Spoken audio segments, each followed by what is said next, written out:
Nu ko, pienākusi fināla epizode šim E91. Šajās 5 sērijās izgāja cauri tādam emociju karuselim, domājot par to, vai vispār man vajag šo visu darīt. Šajā epizodē izdarīsim vēl pēdējās lietas, lai šī automašīna varētu droši piedalīties satiksmē ar pavisam jaunu un svaigu izskatu. Šis ir stāsts par E91, ko izvilkt no krusta defektiem. Noskaties līdz beigām, ja vēlies redzēt gala rezultātu. Tad ķeramies klāt.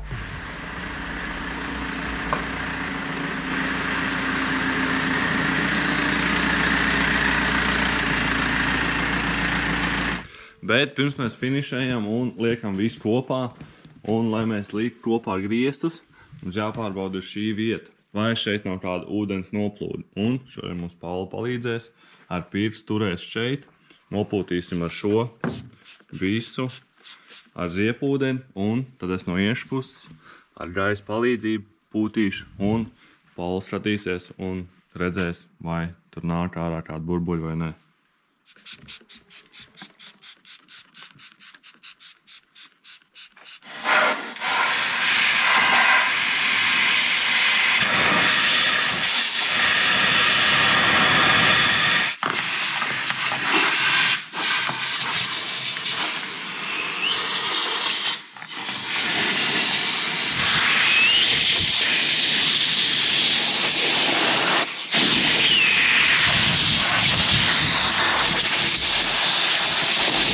Tad mēs esam pārgājuši visam pāri un nekur neredzējām nekādas burbulīšas. Un varam droši stelēt apakaļ kopā.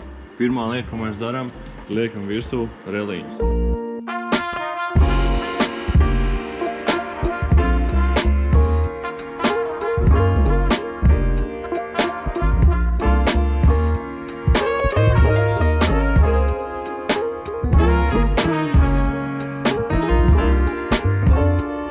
Redzam to, kad mums pat sakrīt toņi krāsai.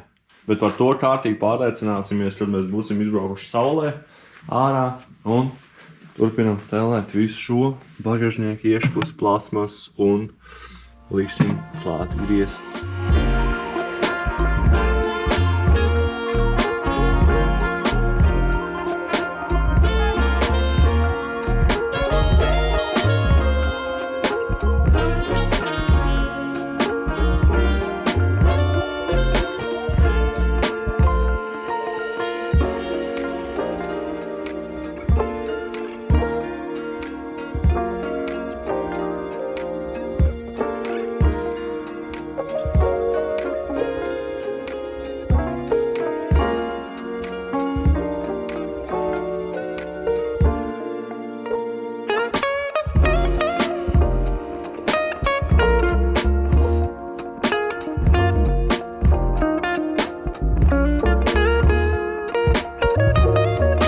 Galvenā lieta, kas būtu jāievēro pirms stikla līmēšanas, ir to, kad jānoņem šī vecā ložlīme. Un pēc tam jāuzklāj grunts. Un darām tieši to pašu uz mašīnas. Redzam to, kad esam jau izdarījuši šo, bet šeit vienkārši uzklāsim gruntu. Jo mēs strādājam pēc sika metodas ar sika līmēm. Redzam, šeit ir līme un redzam, šeit mums ir sika grunts un sika aktivators. Es ieteiktu jums strādāt pēc vienas firmas metodas, jo šīs visas lietas var būt kritiskas. Ja jūs uzklāsiet kaut kādu citu gruntu, jums vairāk nebūs tā oriģinālā kvalitāte, ko sola sika vai kāds cits ražotājs. Spiežam virsū līmi un liekam iekšā logu.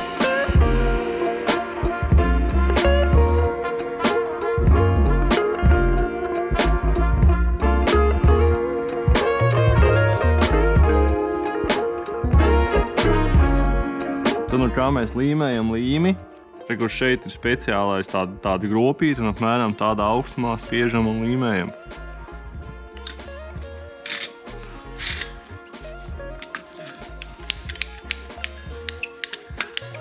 Lai vieglāk nāk tā līma ārā, nedaudz viņu uzsildam.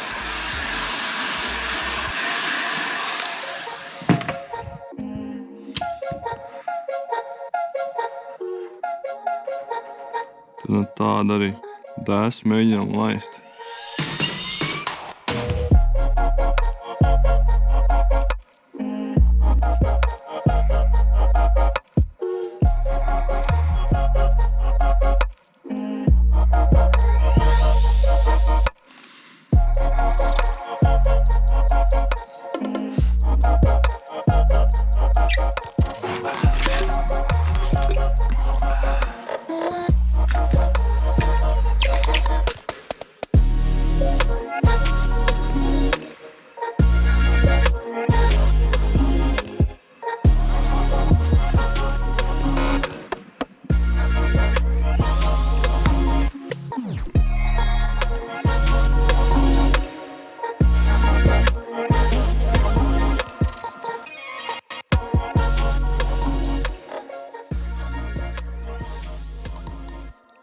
Tad atceramies, viens no galvenajiem noteikumiem ir, ieteikumiem. Pēc tam pielīmēt lenti vai ko, lai tas loks nenoslīd lejā. Un, esam jau pielikuši līstes, kā arī vēl viens tīps, ko es nepateicu iepriekš. Tad mēs līmējam iekšā, cenšamies atrast vienādu šķīrumu starp abām pusēm, lai pēc tam tā līsta reāli nosedz to logu. Jo savādāk, ja būs tas loks vairāk pa labu vai pa kreisi, tad jūs paši zināt, kāds tad ir iznākums. Bet, kopumā šis izdevās labi, bet, ko es ieteiktu arī, ja jums ir BMW, tad šeit sānos līmēt līdz ar pašu kantu gandrīz. Un turpinām uzliksim šo plasmas, kā arī es domāju, ka es gaidīšu, kamēr loks nožūst, un tad izbraukšu ārā kārtīgi to mašīnu nomazgāt. Jo, lai pārliecinātos par to, ka tiešām mums nekur nenāk iekšā ūdens. Esmu nesastēlējis līdz galam griestus. Mēs šeit visur redzēsim, ja kaut kāds ūdens būs vai mitrums, mēs uzreiz to redzēsim. Tāpēc gaidām, kamēr nožūst un braucam ārā mēģināt škalot.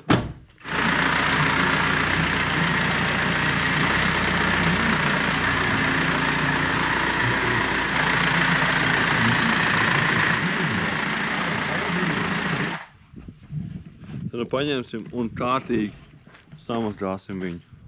Laidīsim iekšā spraugās, visās ūdeni un kārtīgi pārbaudīsim, lai redzētu to, vai kaut kur nāk tas ūdens vai ne. Cerams jau, ka ne.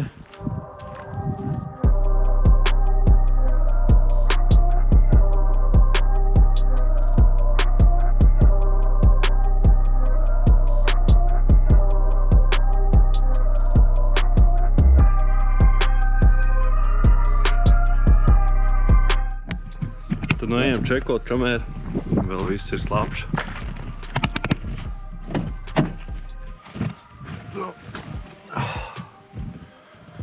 Skatāmies šeit. Nekur nav. Nekur nav arī liekas pīles. Nekur nav vispār nekā. Šeit.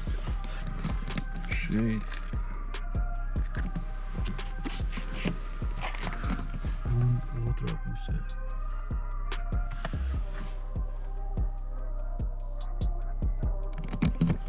Manā šeit ir izdevies diezgan veiksmīgi viss šis. Pat pārāk veiksmīgi, jo jumtas mainīja pirmo reizi. Un kas mums vēl jāizdara? Jāsaliek viss pārējās detaļas. Turpinām darīt.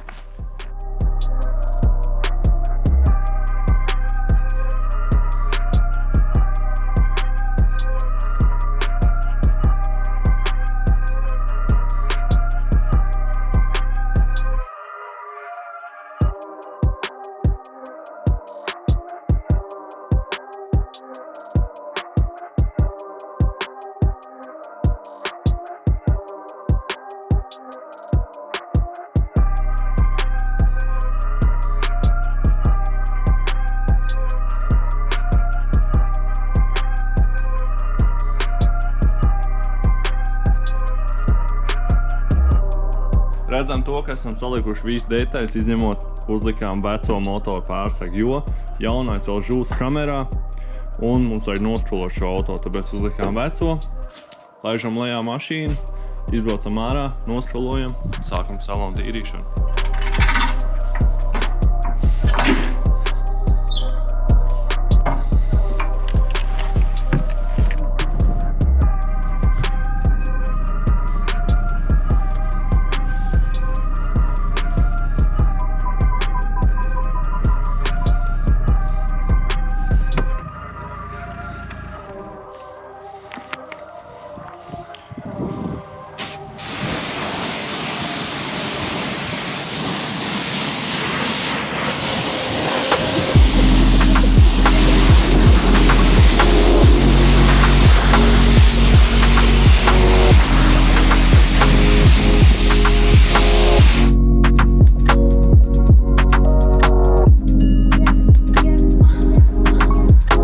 Tad sākam ar to, kad izņemsim ārā krēslus priekšējos, jo Šis ir baltais salons un gaišais, tāpēc šeit diezgan rūpīgi aiztīra, jo var redzēt visas nianses un sīkās lietas. Tad ņemam ārā krēslus, ieliekam gaismu, sākam darboties.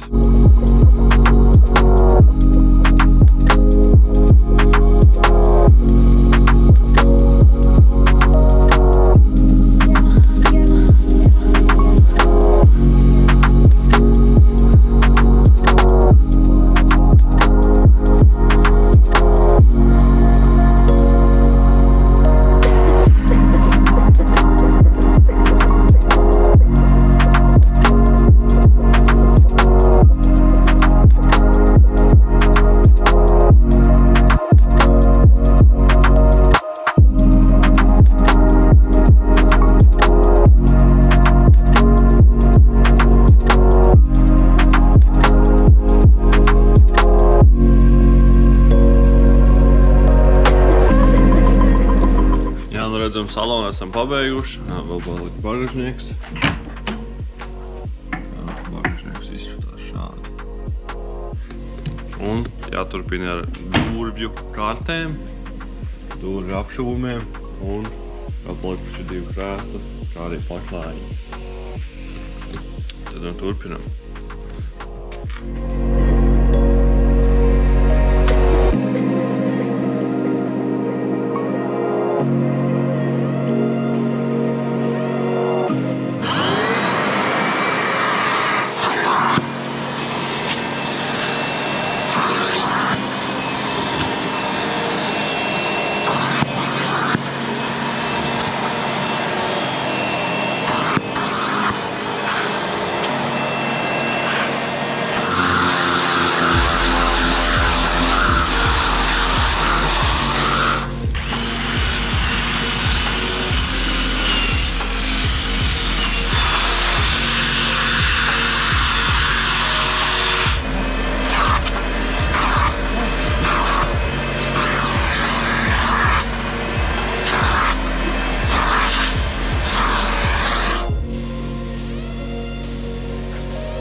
Esam pabeiguši veiksmīgi tīrīt salonu un tagad varam braukt pēc jaunā motora pārsteiguma. Kā arī iedēsim degvielu un brauksim pēc tam uz Kuldīgu reģistrēt. Kā arī, protams, iesim tehnisko apskati.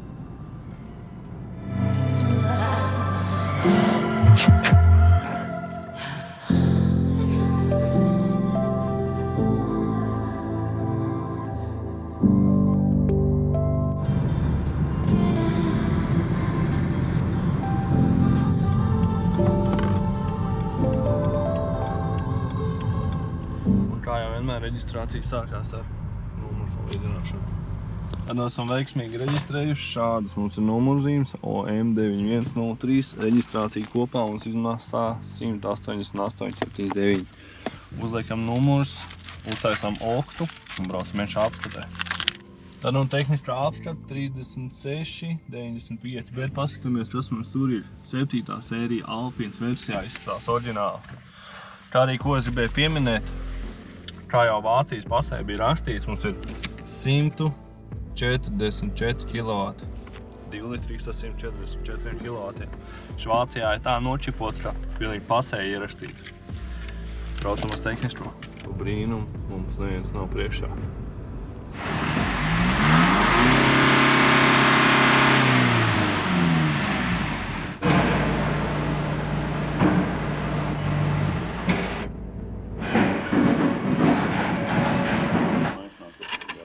Paldies, visu labu.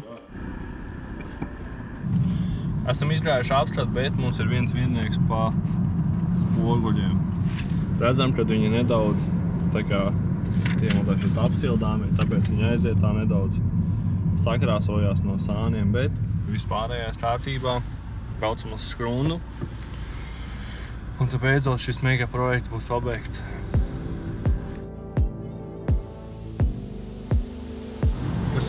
paticies šiem M47. Nu vienkārši pa taisni, apmēram zem 5 litriem kruīzā. 6. ātrums, un viņi ir jaudīgi, un šim ir īpaši 144 kW.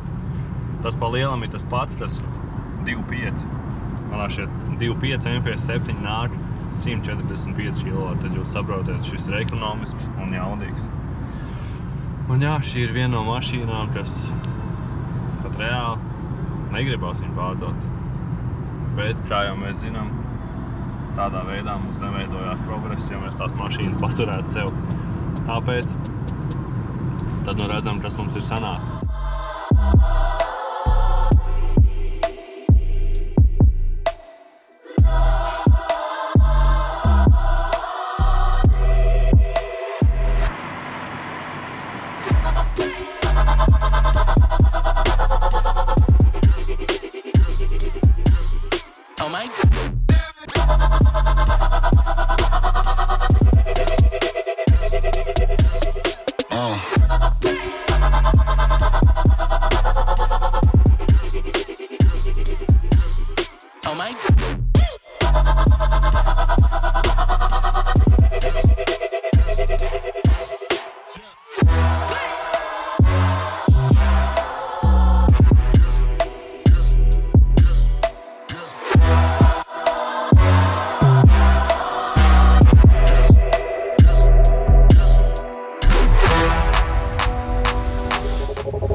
Tad nu jūs esat sekojuši man līdz šīm 5 epizodēm, kā es šo auto pārvēršu daudzums braucamā aparātā un varam ķerties klāt izmaksām. Šis auto mums kopā ar izsolē izmaksāja 705 eiro, bet pats auto, tikai auto izmaksāja 475 eiro. Izklausās labi, vai ne? Bet nu jā, jūs redzējāt, cik daudz darbs jāiegulda, ja tu nopērc auto par 470 eiro. Tad nu nākamais transports. Mēs paši bijām pakaļ šim auto ar evakuātoru un atzinām vēl 2 mašīnas.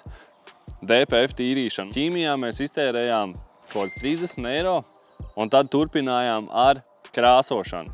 Krāsošanas materiālos mēs kopā iztērējām 300 eiro. Bet pa ceļam vēl salasījās visādi sīkumi servisā. Tur bija viena bremžu šļauka, vēl viena pusais gumija un tur mēs atstājām 80 eiro. Tad nu turpinām. Mums ir CSDD izmaksas. Redzējām to, ka CSDD mēs atstājām 189 eiro plus vēl par apskati, kas bija 36 eiro. Un kopā mums sanāk, jā, šī summa. Un tad par cik mēs varam tirgot šo auto, lai varētu vispār kaut ko atpelnīt. Mēs šajās epizodēs neskaitam savu darbu. Ja mēs skaitītu darbu, nu, es nezinu, cik tūkstošos šis viss izmaksāt, bet, nu jā, šis auto bija jāpabeidz, es viņu gribēju pabeigt, nevis kā vairumā šāda veida projekts, viņš vienkārši nosēž malā. Es saņēmos un to izdarīju. Bet, lai nopelnītu uz šādiem projektiem, tur ir diezgan jānoveicās. Šoreiz ar šo man nav tik ļoti noveicies, tāpēc tirgošanas cena šim auto, kamēr viņi nebūs ielikt autoplacī, būs 4490 eiro. Bet, nu jā, jūs zināt, ka tā ir autotirdzniecība un mēs nevaram vairāk pieļaut šādas kļūdas. Šis bija tāds informatīvais materiāls priekš jums, ja jūs kādreiz gribat nopirkt auto pa lēto un izdarīt visu paši, tad jūs redzat, cik daudz darba un resursi ir jāiegulda. Es netēmēju uz to, es tēmēju vairāk, lai es atrastu priekš jums labu auto, kuram nebūtu jādara viss šis, ko es izdarīju jūsu vietā. Tad nu esmu parādījis, cik daudz darba un laika tas prasa, tad nu turpinām ar nākamo, kurš arī ir diezgan līdzīgs projekts, bet tas neprasīs tik daudz kā šis. Un kā jau vienmēr, izvēlamies savus auto droši un tiekamies nākamajā video.